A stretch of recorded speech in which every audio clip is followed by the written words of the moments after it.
Here's the latest on Hurricane Aaron. Right now, winds are at 130, and then it's moving to the northwest at 13. So it's Category 4 storm, and the forecast track keeps it away from the east coast. But as we just showed you, they're expecting to see some high surf. Could cause some localized flooding along the coast, and they're expecting to see some rip tides, but will not directly impact the east coast as it works its way out to the open Atlantic. And of course, it's not going to be affecting the Gulf. Now we have another system behind that trying to get organized. Right now, zero chance of organizing over the next 48 hours, but about a 50% chance of maybe some development over the next 7 days as it tracks off towards the west. Now this is way out here, so it's going to be sometime maybe next week that we see it affect maybe the U.S. We'll have to wait and see, but still a ways to go. Right now it looks like it might be taking the same track as Aaron did. As we look outside this morning, looking at some clear skies. Here's the view from our 12 News studio looking down on I-10.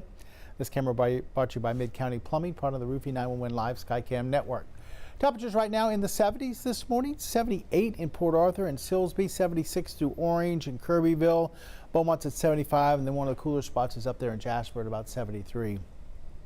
Not a whole lot going on. Pretty quiet across the states. Cloud cover out in West Texas, maybe a few showers towards El Paso, but you notice East Texas, Southeast Texas, very quiet this morning. Nothing off the coast as far as any showers. We'll have clear skies to start off this morning, and temperatures rising up through the 80s through the morning hours, and then we'll get level out in the middle 90s for this afternoon. Now this afternoon we could see a couple of showers or thunderstorms. See that on Futurecast. We'll just go about a 30% coverage for today. So a lot of folks won't see any rain today, but those who do get it might get into some heavy downpours, maybe a little bit of thunder and lightning. Overnight, I'm expecting lows in the 70s, not 60s, but into the 70s, as we'll see partly cloudy skies heading into your Tuesday morning. So we'll go 30% coverage, partly cloudy, partly sunny skies out there, and temperatures in the middle 90s for tonight, back off into the middle 70s. As we expect to see more rain chances as we go through the rest of the week. Matter of fact, today at 30%. And Sunday at 20%, look, the lowest rain coverages. Most of the week will be around 40 to 50% each afternoon, each early evening. So pretty much more of the same, what we've been seeing this summer.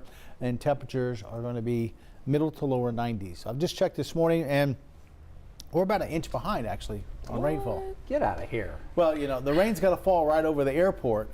And with the scattered showers, it's not every day that the airport gets rain. So That makes sense. Yeah, so overall, an inch behind, which is not bad. I've seen a couple of drought summers where we're 7, 8, 9 inches behind for the year.